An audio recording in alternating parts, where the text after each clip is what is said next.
Pemirsa, katanya di tahun 2025 ini akan ada 4 gerhana yang terjadi. 2 diantaranya terjadi di bulan Ramadan ini. Saya menerima informasi ini dari salah seorang sahabat saya. Dia meminta kepada saya untuk menjelaskan fenomena ini dari penjelasan sisi ilmiahnya, kemudian penjelasan berdasar tafsir spiritual, dan juga dia meminta untuk saya menjelaskan dari sisi mitologi kejawen. Ya, bismillah. Saya akan berusaha menggali informasi dan untuk memenuhi permintaan sahabat saya itu. Bismillahirrahmanirrahim. Ala ya'lamu man khalaqa wa huwal latiful khabir. Simak video ini hingga selesai. Semoga bermanfaat. Assalamualaikum warahmatullahi wabarakatuh.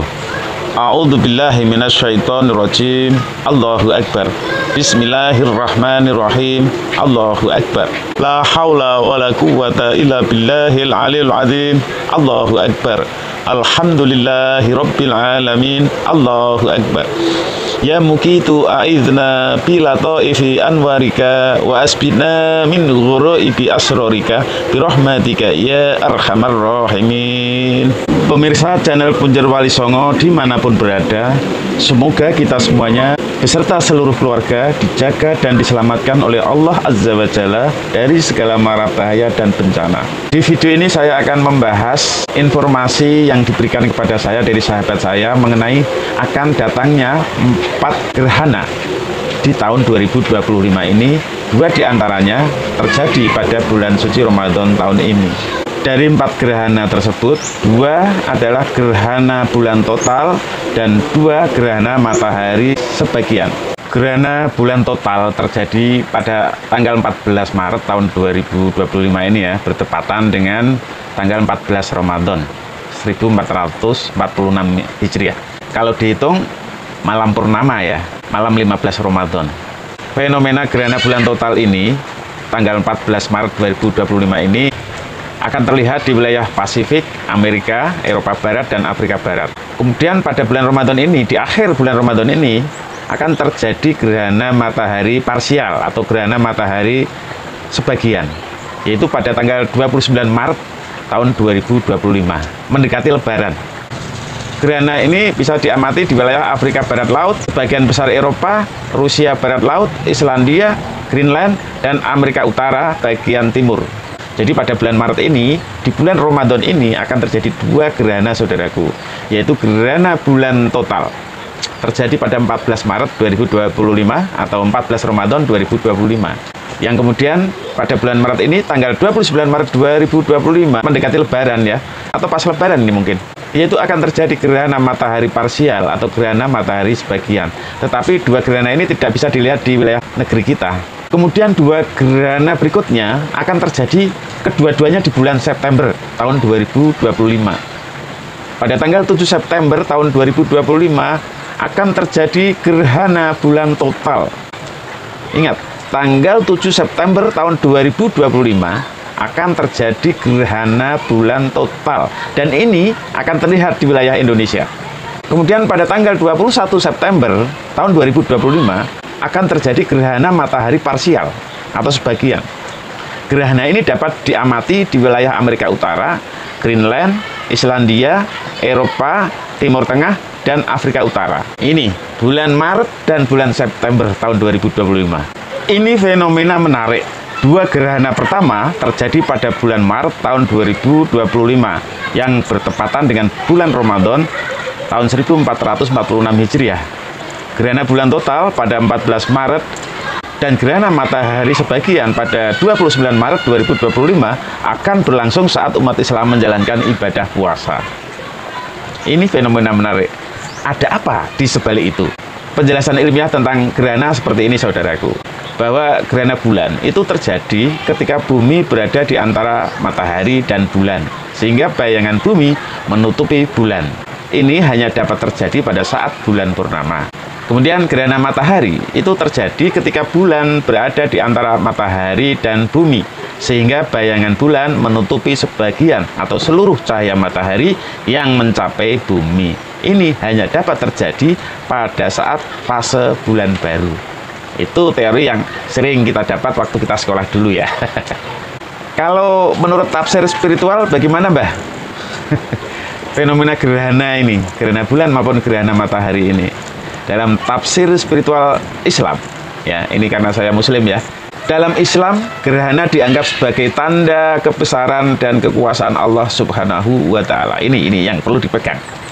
Meskipun fenomena ini dapat dijelaskan secara ilmiah, umat Islam dianjurkan untuk merenungkan makna spiritual di baliknya. Rasulullah Muhammad SAW mengajarkan bahwa saat terjadi gerhana, umat Islam hendaknya melaksanakan salat gerhana, salat khusuf untuk gerhana matahari, dan salat khusuf untuk gerhana bulan. Di samping salat gerhana juga dianjurkan untuk memperbanyak doa, takbir, dan sedekah. Dalam Al-Quran, fenomena gerhana tidak disebutkan secara eksplisit.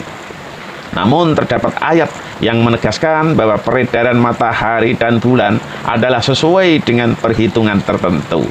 Matahari dan bulan beredar sesuai dengan perhitungan. Surat Ar-Rahman ayat 5. Ayat ini mengingatkan bahwa segala sesuatu di alam semesta berjalan sesuai dengan ketetapan Allah Subhanahu wa Ta'ala.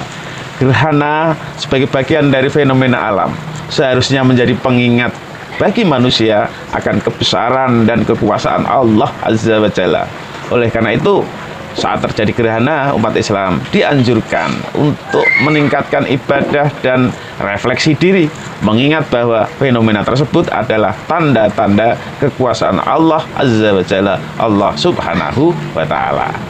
Dengan memahami baik aspek ilmiah maupun aspek spiritual dari fenomena gerhana ini, diharapkan umat Islam dapat mengambil hikmah dan meningkatkan keimanan serta ketakwaan kepada Allah Subhanahu wa Ta'ala.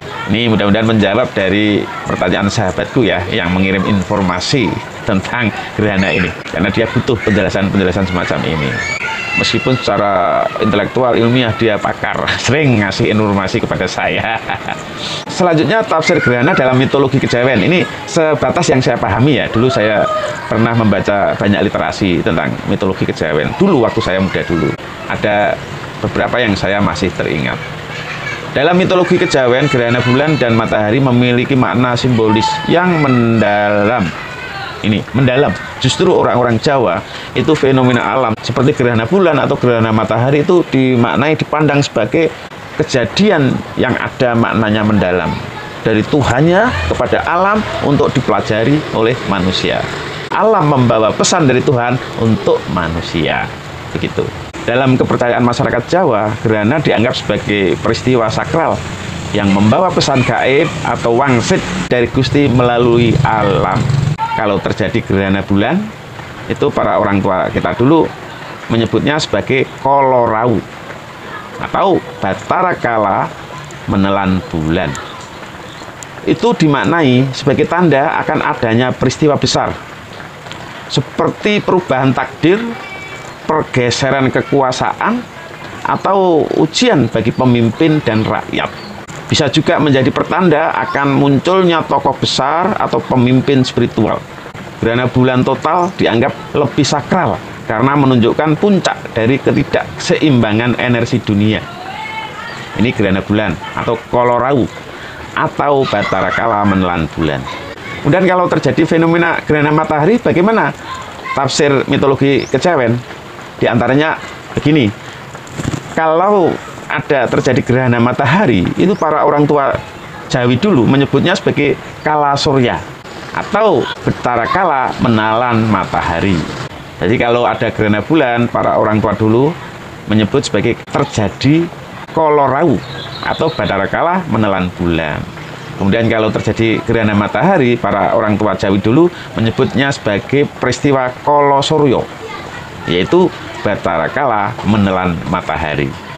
Para tetua Jawi dulu sering mengaitkan terjadinya gerhana matahari dengan simbol akan adanya kehancuran atau peristiwa besar dalam sejarah, seperti peperangan, bencana alam, dan pergantian zaman. Dalam mitos Jawa, gerhana matahari menandakan terganggunya keseimbangan kosmis antara langit dan bumi. Kemudian makna gerhana total dan parsial dalam kejawen. Orang-orang tua dulu itu kalau ada gerhana itu gerhana matahari apa gerhana bulan, kemudian total apa sebagian. yang dimakan dulu itu bagian mana? Itu ada maknanya, ada takwilnya semua dulu waktu saya kecil. Makna gerhana total dan parsial dalam kejawen. Gerhana total ya, jika terjadi gerhana total, ini merupakan simbol akan terjadinya pergeseran energi yang sangat kuat. Dalam kejawen, ini bisa berarti perubahan besar dalam tatanan dunia, baik dalam pemerintahan, spiritualitas maupun kehidupan sosial. Loh, kok terjadi di bulan Maret dan bulan September itu loh. Dan yang gerhana bulan total bisa terlihat sampai di Indonesia itu pada 7 September. Ada apa dengan negeri kita tercinta Indonesia ini pada bulan September 2025 ini? Kita doakan Indonesia selamat, dijaga dan diselamatkan oleh Allah. Tapi ada kabar gembiranya bahwa gerhana total dalam kejawen itu bisa menjadi pertanda akan datangnya pemimpin baru atau kehancuran sistem lama. Kalau pemimpin baru di Indonesia ini sudah terpilih dari presiden, gubernur sampai bupati ya, sudah terpilih. Tidak mungkin ini baru berjalan sebentar terjadi pergantian pemimpin, tidak mungkin. Yang paling mungkin dengan adanya gerhana bulan total pada 7 September tahun 2025 dan itu bisa terlihat sampai di wilayah Indonesia, maka ini maaf ya, ini pendapat pribadi, maka ini yang akan terjadi di Indonesia adalah kehancuran sistem lama. Ayo, ini sudah dibongkar-bongkar oleh Pak Prabowo ini, koruptor ini sudah kaing-kaing. Ini yang paling mungkin terjadi, tanda dengan adanya gerhana bulan total pada 7 September 2025 nanti. Jadi gerhana total, baik gerhana matahari maupun gerhana bulan, dimaknai dalam kejawen bisa dikaitkan dengan ujian besar bagi masyarakat, termasuk bencana, wabah, atau perubahan politik yang drastis di pemerintahan. Gerhana total itu juga bisa diartikan sebagai akan terjadinya perubahan besar dalam tatanan dunia, tatanan yang lebih baik, baik dalam pemerintahan, spiritualitas, maupun kehidupan sosial. Kalau gerhana parsial bagaimana, Mbah? Gerhana parsial atau sebagian itu menunjukkan peringatan atau gangguan kecil dalam keseimbangan alam. Dalam kejawen, gerhana parsial lebih bersifat sebagai pengingat untuk waspada terhadap perubahan yang sedang terjadi. Bisa menjadi tanda bahwa seseorang harus melakukan ritual tolak bala atau ruatan untuk menghindari energi negatif. Lah, sejak dulu orang Jawa itu sering melakukan ritual dan sikap. Dalam kepercayaan kejawen, saat terjadi gerhana, orang Jawa biasanya melakukan beberapa hal. Di antaranya melakukan tirakatan dan meditasi.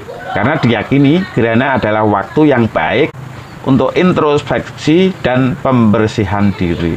Jadi bagi orang-orang Jawa, terjadinya gerhana itu dianggap sebagai waktu yang baik untuk introspeksi dan pembersihan diri. Yang kedua, saat terjadi gerhana, masyarakat Jawa itu melakukan ruatan atau ritual penyucian untuk menangkal bala dan menjaga keseimbangan energi. Yang ketiga, saat terjadi gerhana, itu orang-orang tertua kita dulu membunyikan kentongan atau gamelan sebagai simbol untuk mengusir energi negatif tadi yang dibawa oleh Kala Rau atau Bathara Kala tadi itu ya. Kemudian pada saat terjadi gerhana, orang-orang tua kita dulu itu menghindari aktivitas besar seperti pernikahan atau perjalanan jauh karena diyakini masih ada energi ketidakstabilan. Jadi dari perspektif kejawen, dua gerhana yang terjadi di bulan Ramadan 2025 bisa dianggap sebagai tanda bahwa dunia sedang mengalami pergeseran besar, baik dalam spiritualitas maupun tatanan kehidupan manusia. Ini bisa menjadi waktu yang tepat untuk introspeksi, mendekatkan diri kepada Yang Maha Kuasa, dan bersiap menghadapi perubahan besar yang mungkin terjadi. itulah saya sudah menunaikan tugas permintaan dari sahabat saya untuk membahas fenomena gerhana bulan dan gerhana matahari yang terjadi 4 kali sepanjang tahun 2025 ini. Dua terjadi pada bulan Ramadan sekarang ini, pada bulan Maret 2025 ini, dan 2 terjadi pada bulan September tahun 2025 nanti. 2 merupakan gerhana bulan total, itu terjadi 14 Maret 2025, terjadi gerhana bulan total pada pertengahan puasa Ramadan tahun ini, sekarang ini. Dan yang kedua, gerhana bulan total terjadi pada 7 September tahun 2025. Dan saat terjadi gerhana bulan total pada 7 September 2025 nanti, itu gerhananya bisa dilihat dari wilayah negeri Indonesia ini. Kalau yang 3 lainnya tadi tidak bisa terlihat dari wilayah Indonesia, negeri Indonesia, tapi bisa dilihat di negara-negara belahan-belahan dunia yang saya sebutkan di atas tadi. Terima kasih sudah menonton, semoga informasi ini bermanfaat. Assalamualaikum warahmatullahi wabarakatuh.